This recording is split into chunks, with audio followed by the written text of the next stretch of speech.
Breaking news చూస్తున్నాం. పశ్చిమాసియాలో యుద్ధం కారణంగా భారత్ లో గ్యాస్ ధరలు భారీగా పెరిగాయి. గృహ వినియోగ ఎల్పీజీ సిలిండర్ పై ₹60, కమర్షియల్ సిలిండర్ పై 115 పెంచుతూ చమురు సంస్థలు నిర్ణయాన్ని తీసుకున్నాయి.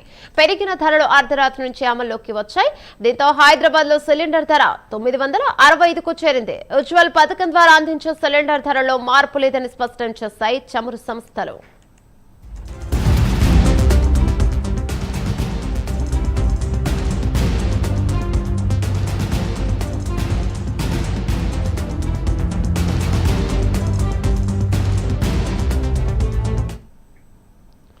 పశ్చిమాసియాలో యుద్ధం కారణంగా భారత్ తో గ్యాస్ ధరలు భారీగా పెరిగాయి. గృహ వినియోగ ఎల్పీజీ సిలిండర్ పై ₹60, కమర్షియల్ సిలిండర్ పై ₹115 పెంచుతూ చమురు సంస్థలు నిర్ణయాన్ని తీసుకున్నాయి. పెరిగిన ధరలు అర్ధరాత్రి నుంచి అమల్లోకి వచ్చాయి. దీంతో హైదరాబాద్ లో సిలిండర్ ధర 965కు చేరింది. ఉజ్వల్ పథకం ద్వారా అందించే సిలిండర్ ధరలో మార్పు లేదని స్పష్టం చేశాయి చమురు సంస్థలు.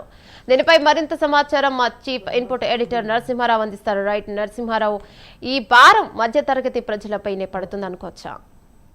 ఖచ్చితంగా వారికి సంబంధించిన ఇంపాక్ట్ భారత్ పైన ఉంటుంది. ముఖ్యంగా మధ్యతరగతి కుటుంబాలపై పడుతుందని చాలా రోజుల నుంచి చర్చ జరుగుతుంది. ముఖ్యంగా గ్యాస్ గానీ చమురు ధరలకు సంబంధించినంత వరకు ఇంపాక్ట్ పైన చర్చ జరుగుతున్న నేపథ్యంలోనే నిన్న అర్ధరాత్రే కేంద్ర ప్రభుత్వం ఒక కీలక నిర్ణయం తీసుకుంది. ముఖ్యంగా గృహ వినియోగదారులకు సంబంధించినంత వరకు డొమెస్టిక్ దానికి సంబంధించి ₹60 ఛార్జీలు పెంచుతున్నట్టుగా నిర్ణయం తీసుకుంది. అదేవిధంగా కమర్షియల్ వాటికి సంబంధించి ₹115 పెంచుతున్నట్టుగా నిర్ణయం తీసుకున్నది. అది ఇప్పటి నుంచి అమల్లోకి వచ్చాయి. ఈ రోజు నుంచే దీన్ని అమలుని ప్రారంభిస్తున్నట్టుగా కూడా అధికారులు చెప్పారు. ఖచ్చితంగా ఇంపాక్ట్ ఏం పెద్దగా లేదు, ఎవరు ఆందోళన చెందలేదు. గ్యాస్ కు సంబంధించి సరైన నిల్వలు ఉన్నాయి, ఎవరు ఇబ్బంది పడొద్దని ఒకవైపు ప్రకటనలు చేస్తున్నాయి. మరోవైపు గ్యాస్ ధరలు పెంచడం ద్వారా ఇంపాక్ట్ ఉన్నట్టుగా మరోసారి రుజువైంది. ఒకవేళ ఇది మరికొంతకాలం కొనసాగితే ఛార్జీలు మరికొంత పెరిగే అవకాశం ఉందన్నది కూడా ఆందోళన వ్యక్తమవుతుంది. అయితే కేంద్ర ప్రభుత్వం దీనికి సంబంధించి ఛార్జీలకు సంబంధించినంత వరకు మరో ప్రకటన చేసే అవకాశం ఉందని కూడా ఒక సమాచారం ఉంటుంది. మొత్తానికైతే మధ్యతరగతి కుటుంబంపై ఇది ఒక బాంబు లాంటిదనే చెప్పుకోవాలి. ఎందుకంటే